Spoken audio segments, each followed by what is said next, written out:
చాలా మందికి ఏంటంటే కొంతమంది ఉంటారు సెల్ఫ్ రెస్పెక్ట్ విమెన్స్ ఉంటారు. అవును. సో అదేంటంటే ఈవెన్ మమ్మీ డాడీ ఆ సెల్ఫ్ రెస్పెక్ట్ని ఇది చేసినా కూడా తట్టుకోలేరు.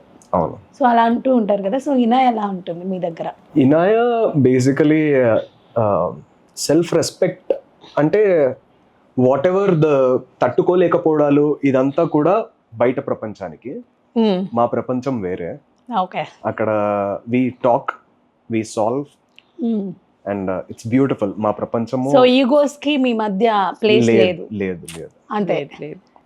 అంటే నాకేమన్నా నచ్చకపోతే నాకు ఇలా నచ్చలేదు అని చెప్తాను, తనకేమన్నా నచ్చకపోతే నాకు ఇలా నచ్చలేదు అని చెప్తదే గానీ నువ్వు ఎందుకు అలా చేసావు అంటే అక్కడ ఎవరిని ఎందుకు అలా చేసావు అంటే గొడవనే అవుతుంది. మరి అవుతుంది కదా. రిలేషన్షిప్ కోచ్ అన్నమాట. వెల్నెస్ కోచ్ దగ్గర నుంచి రిలేషన్షిప్ అన్ని ఉన్నాయి ఇక్కడ. Masters in physical education training and psychology. Okay. ఏదైనా కోపం వచ్చినప్పుడు ఇద్దరికి ఒకేసారి కొన్ని సిచ్యువేషన్స్ లో వస్తూ ఉంటాయి. సో అలాంటి టైంలో ఎలా మేనేజ్ చేస్తూ ఉంటారు? అంటే కోపం ఇస్ అన్ ఎమోషన్, ఒకళ్ళ మీద ఒకరికి రాదు, అది డిఫరెన్స్. ఎంత కైండ్. ఒకరి మీద ఒకరికి కోపం రాదంటే లైక్ తన మీద రాదు.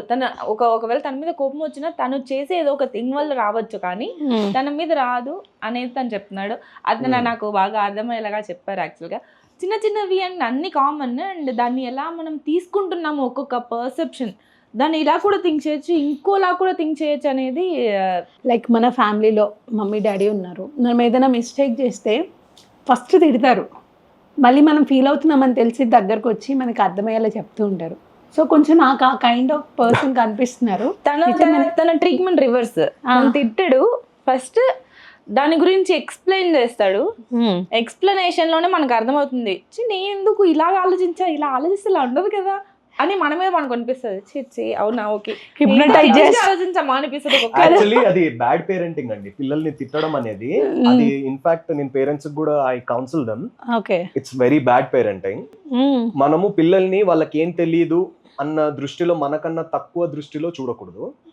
వి should treat them as equals. Okay. And make them understand మంచిగా, because they are small in size. వాళ్ళ నొల్లో కూర్చోబెట్టుకొని నచ్చ చెప్పుకోవాలి. You have to treat them as friends. And we should learn from their perspective. Okay.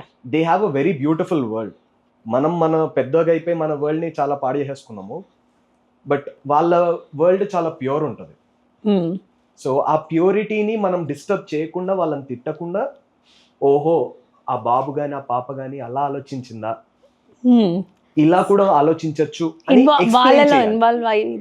ఎవరైతే time spend చేయలేరో పిల్లలతో, వాళ్ళు తిడతారు, అలా ఎందుకు చేస్తున్నావు, అలా చేయకు అని చెప్తారు.